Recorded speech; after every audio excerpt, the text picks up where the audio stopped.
Hello everyone, myself Usar Vishwas, lecturer at Pravara Medical Trust College of Pharmacy, Sheogaon. My subject is Hospital and Clinical Pharmacy.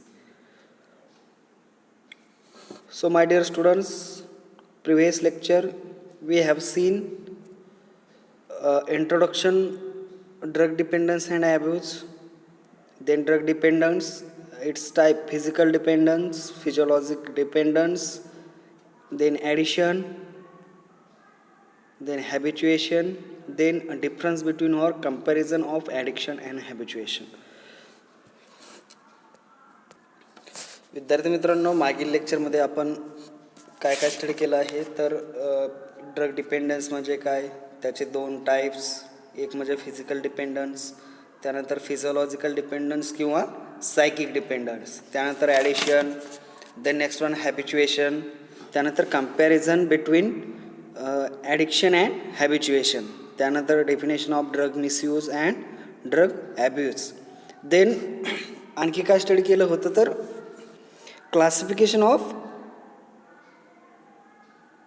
त्याच्यामध्ये क्लासिफिकेशनमध्ये कुठले कुठले class study केले होते, त्यामध्ये CNS डिप्रेसंटचं example काय होतं तर अल्कोहोल, बार्बिच्युरेट्स, नॉन बार्बिच्युरेट्स, सिडेटिव्स अँड ट्रँक्युलायझर्स. त्यानंतर CNS स्टिम्युलंट हा जो काही सेकंड क्लास होता त्याचं एक्झाम्पल काय आहे, ॲम्फेटामाइन, कोकेन आणि टोबॅको. त्यानंतर थर्ड क्लास नार्कोटिक्स, त्याचं example heroin, morphine, opium, codeine, त्यानंतर मिथॅडोन. त्यानंतर हॅल्युसिनोजेन, त्याचं एक्झाम्पल कॅनाबिस. त्यानंतर LSD मीन्स काय तर LSDचा लॉंग फॉर्म काय आहे तर त्याच्यामध्ये lysergic acid diethylamide. LSD means lysergic acid diethylamides. त्यानंतर मेस्कॅलिन, देन फिनसायक्लिडिन, हे हॅल्युसिनोजेनचे एक्झाम्पल. आणि लास्ट वन होतं volatile inhalants, benzene, acetone, petrol आणि ट्रायक्लोरो इथिलीन, हे जे काही एक्झाम्पल आहेत ते कशाचे आहेत, होलाटाईल इनहेलंट्सचे. आता CNS डिप्रेशन जो क्लास आहे त्याचा एक्झाम्पल काय पाहिलं होतं आपण, अल्कोहोल. ठीक आहे, अल्कोहोल त्याच्यामध्ये ॲक्यूट अल्कोहोलिझम आणि क्रोनिक अल्कोहोलिझम. ॲक्यूट अल्कोहोलिझममध्ये काय होतं तर the enzyme alcohol dehydrogenase is responsible for metabolism of alcohol. आणि जे अल्कोहोल डिहायड्रोजेनेज एन्झाईम आहे ते प्रामुख्याने कशासाठी रिस्पॉन्सिबल आहे तर फॉर मेटाबॉलिझम ऑफ अल्कोहोल. अल्कोहोलचं मेटाबॉलिझमसाठी कोण रिस्पॉन्सिबल आहे तर अल्कोहोल डिहायड्रोजेनेज जे एन्झाईम आहे ते रिस्पॉन्सिबल आहे. It metabolise about 10 mg pure ethanol per hours. आणि हे किती mg इथेनॉल पर हावर्सला मेटाबॉलाइज करतं तर 10 mg इथेनॉल. कसा तो pure ethanol, metabolise pure ethanol per hours. Then the features of acute alcoholism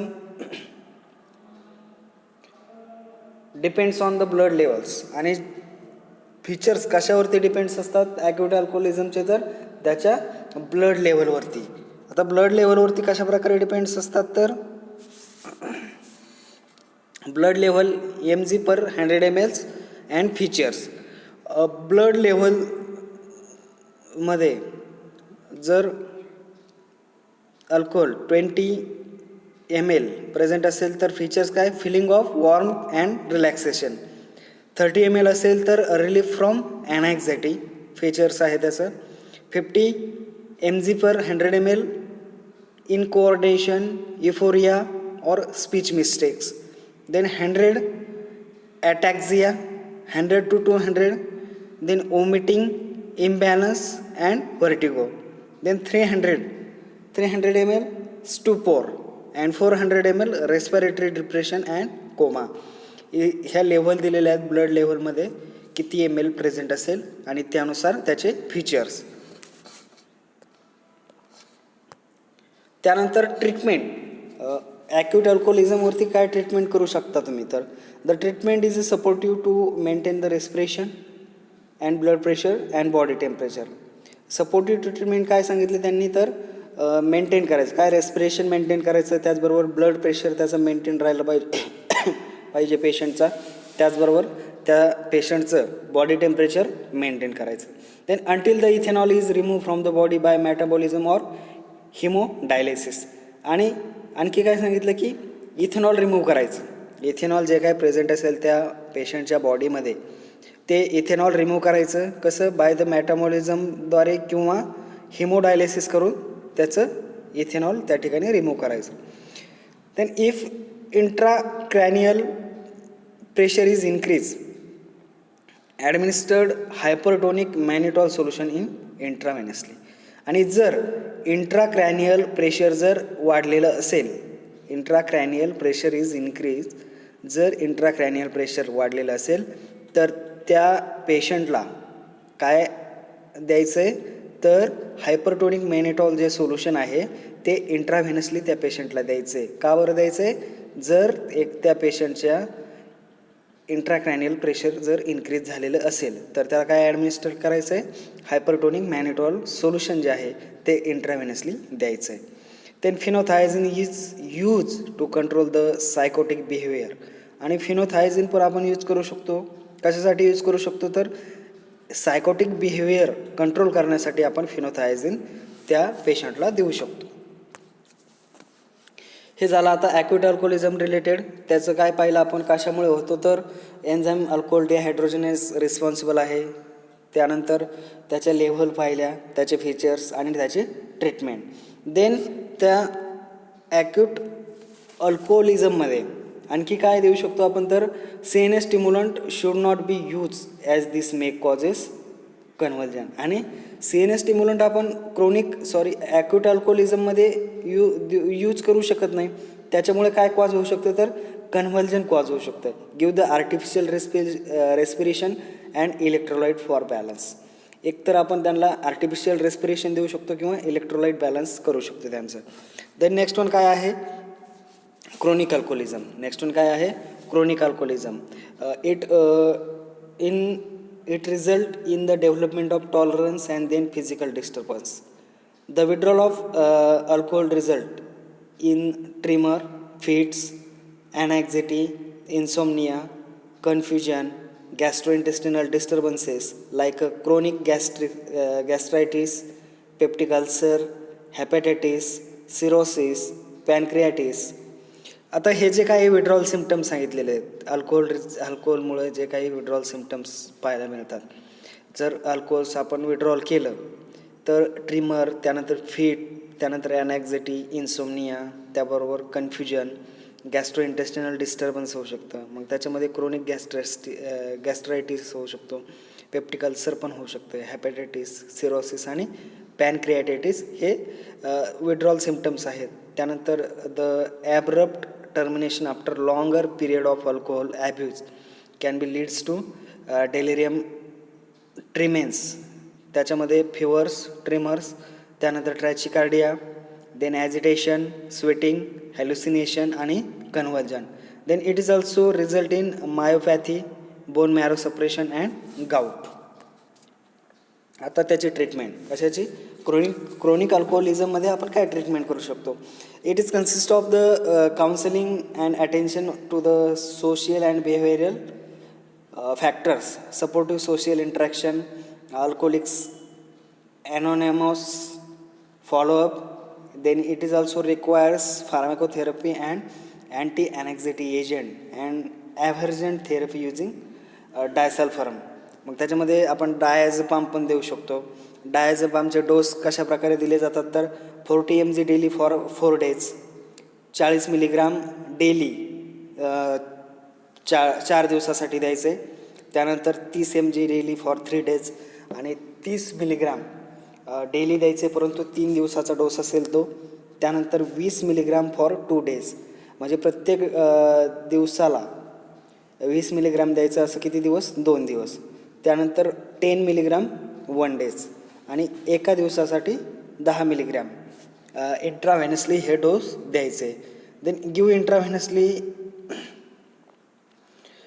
10 mg state, then 5 mg every minutes until the calm, then supplemented with haloperidol 2 to 4 mg every 4 to 6 hours. आणि supplementary हॅलोपेरिडॉल पण आपण त्यासोबत देऊ शकतो 2 ते 4 milligram प्रत्येक 4 ते 6 हावर्समध्ये. Then give high dose of vitamin B complex, आणि व्हिटॅमिन बी कॉम्प्लेक्सचा हाय डोस पण आपण देऊ शकतो. त्यानंतर नेक्स्ट वन आहे बार्बिच्युरेट्स. नेक्स्ट वन काय आहे बार्बिच्युरेट्स. तत्पूर्वी व्हिटॅमिन बी कॉम्प्लेक्स आपण देऊ शकतो. त्यानंतर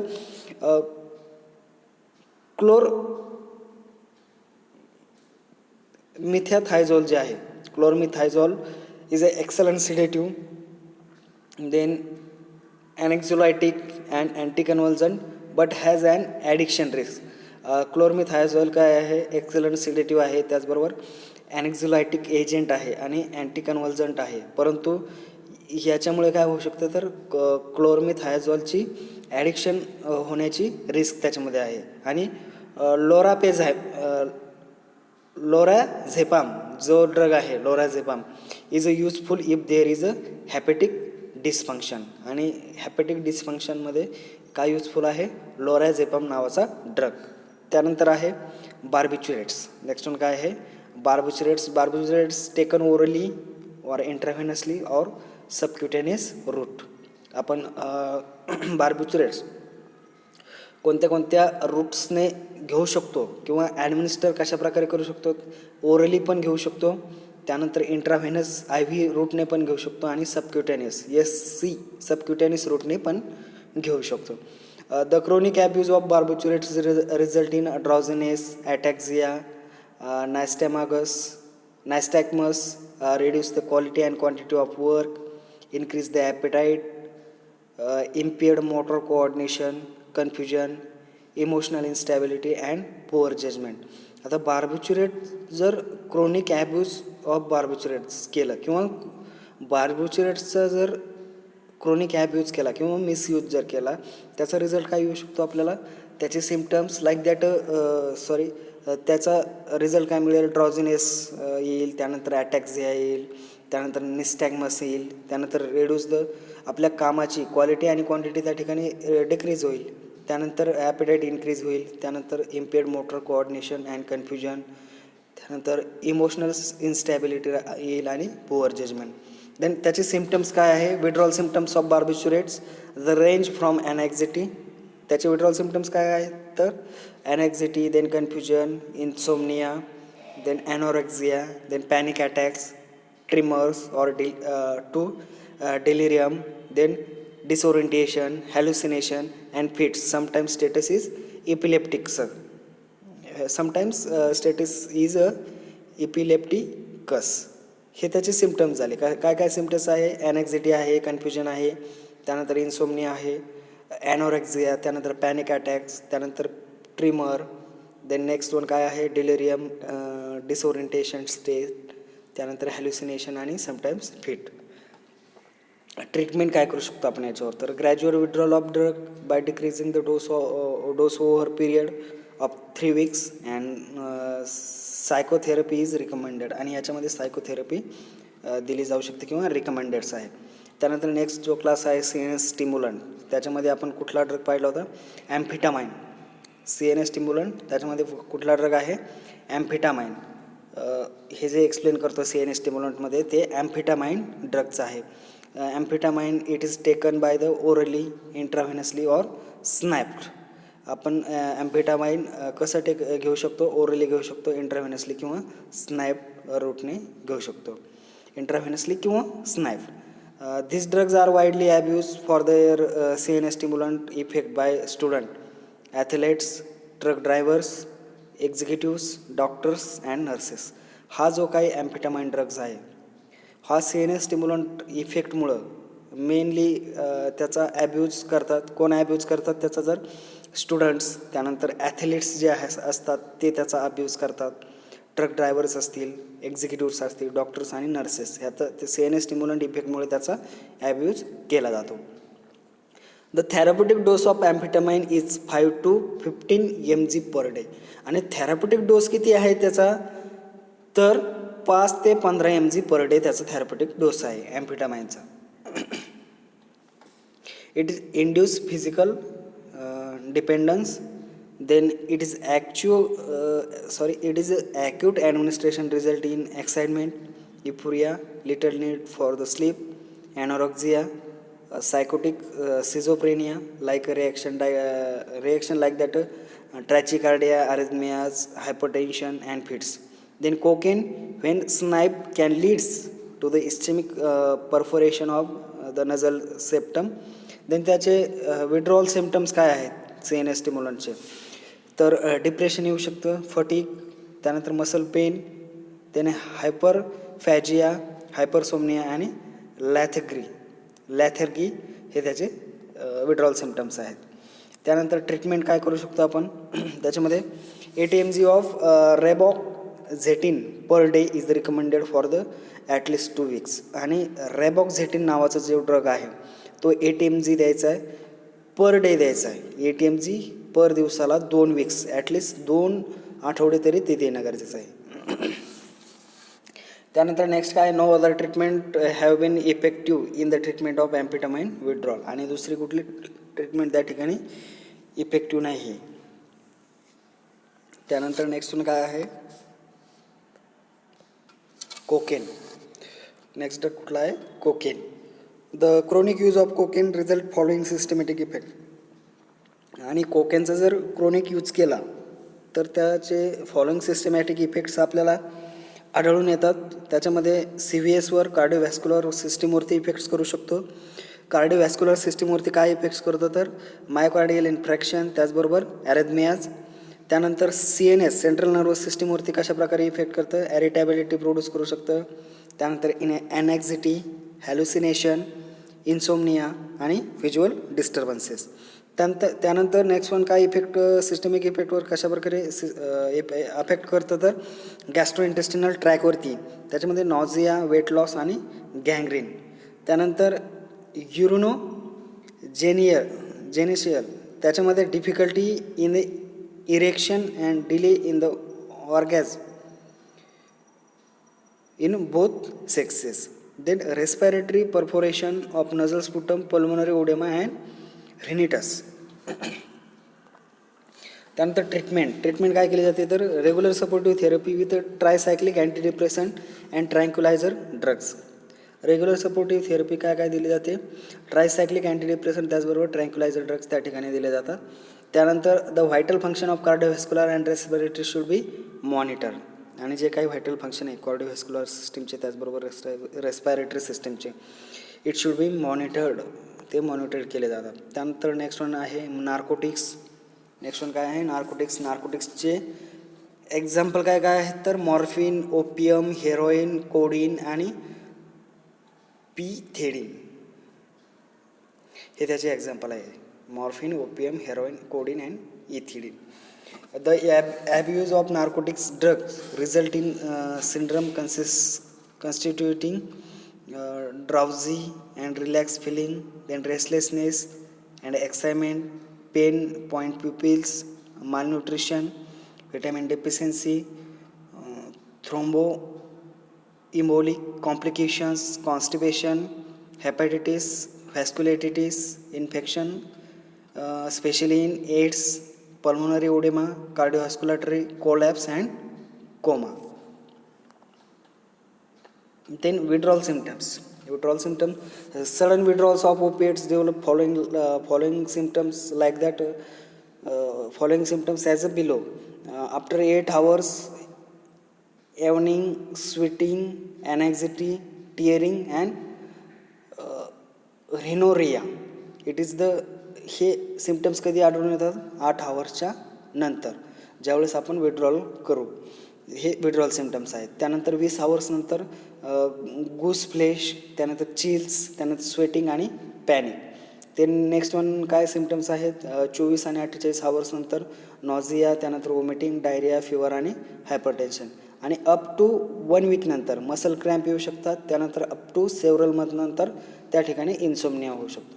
त्यानंतर त्याची ट्रीटमेंट काय आहे, treatment the symptoms can be substitution of another narcotic opiate like that methadone 20 mg is divided dose for first 3 days and then 10 mg for 3 days. 20 mg divided dose द्यायचा 3 दिवसासाठी, त्याचबरोबर 10 mg नंतरच्या 3 दिवसासाठी डिवायडेड करून. त्यानंतर a newer compound levo alpha acetyl methadone LAAM LAAM levo alpha acetyl methadol which is a longer acting drug is being use for the narcotic action. आणि हा drug आपण लॉंगर ॲक्टिंग नार्कोटिक ड्रग्स म्हणून पण use करू शकतो. त्यानंतर ॲडिक्शनमध्ये, त्यानंतर this drug is superior to the methadone as it is not to be administer daily. आणि हा ड्रग आपण डेली ॲडमिनिस्टर करू शकत नाही. त्यानंतर नाल्ट्रॅक्झॉन टॅक्झेन्स is another long acting antagonist use for treatment of narcotic addiction. आणि नार्कोटिक ॲडिक्शनमध्ये अनदर दुसरा अँटॅगोनिस्ट आपण काय यूज करू शकतो, तर नाल्ट्रॅक्झॉन नावाचा जो ड्रग आहे तो आपण यूज करू शकतो. त्यानंतर आहे हॅल्युसिनेशन. नेक्स्ट कुठला क्लास आहे hallucination. Hallucination are group of naturally occurring compounds and synthetic compounds. Hallucination naturally occurring कंपाऊंड्सचा ग्रुप आहे, त्याचबरोबर सिंथेटिक कंपाऊंड्सचा ग्रुप आहे. It is capable for or it is capable of producing profound distortion of reality resulting in confusion, delirium, amnesia and loss of sense of direction, space and time. Then त्याच्यामध्ये कुठला drug आहे पहिला, कॅनाबिस. हॅल्युसिनेशनमध्ये कॅनाबिस आपण एकतर orally घेऊ शकतो किंवा smoke करू शकतो. Cannabis taken orally or smoke. Then product of cannabis sativa are available in two 2 forms. आणि जे काय प्रोडक्ट आहे कॅनाबिस सटायवापासून, ज्याची जी स्पेसिस आहे कॅनाबिस सटायवम लीन, ज्याच्यापासून आपल्याला कॅनाबिस ऑप्टेंड होतो, तो 2 फॉर्ममध्ये ऑप्टेंड होतो. एक म्हणजे हॅशिश आणि सेकंड म्हणजे marijuana. Hashish is obtained by the और resin obtained from the flowering tops. त्याच्या फ्लॉवरिंग टॉप्सपासून आपल्याला मिळते हॅशिश. आणि मॅरिहुआना चॉप लिव्ज अँड स्टॉकपासून मिळतो. The other product are charas, ganja, bhang. Its products और it is produce psychic dependence only. Then the effect of reported after 1 minute of inhalation of adequate dose are feeling of floating and drowsiness, then increase the sensitivity to external stimuli, resulting in the distorted precipitation of time, color,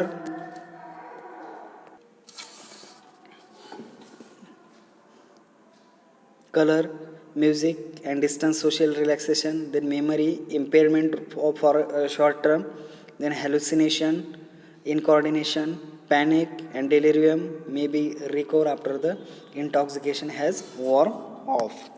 Then treatment काय देऊ शकतो आपण त्याच्यामध्ये, तर treatment काय देऊ शकतो, a quiet environment and releasing attitude helps during the acute psychotic phase in the management of overdose. Then extreme agitation is best controlled by the diazepam. त्यानंतर LSD, ज्याचा की लॉंग फॉर्म मी सांगितलं होतं, lysergic acid diethylamide. It is a most potent hallucination और halogen currently available in the form of tablet, thin square of the gelatin or impregnated paper. The average effective oral dose is 25 to 50 mcg. Then next जो आहे drug कुठला आहे, volatile inhalants. In that volatile inhalants the liquids are commonly placed on the handkerchief and inhale. Then the effects produced are CNS excitation, dizziness, auditory or visual hallucination, tinnitus, blurred vision, slurred speech and staggering gait. The large dose may be result in unconsciousness, delirium, stupor, coma, cardiac arrest and death. Then amyl nitrate inhalation has been abused as the sexual stimulant. Treatment काय आहे त्याची, it is similar to that of barbiturates. Similarly barbiturates प्रमाणे treatment आहे, जसं की gradual withdrawal of the drug by decreasing the dose over the period 3 weeks. Then therapy is recommended, then another treatment is oxygen and other supportive treatment is required. Thank you everyone. In this way our drug dependence and drug abuse chapter is over here. Next lecture we will discuss our last topic of hospital and clinical pharmacy. Thank you.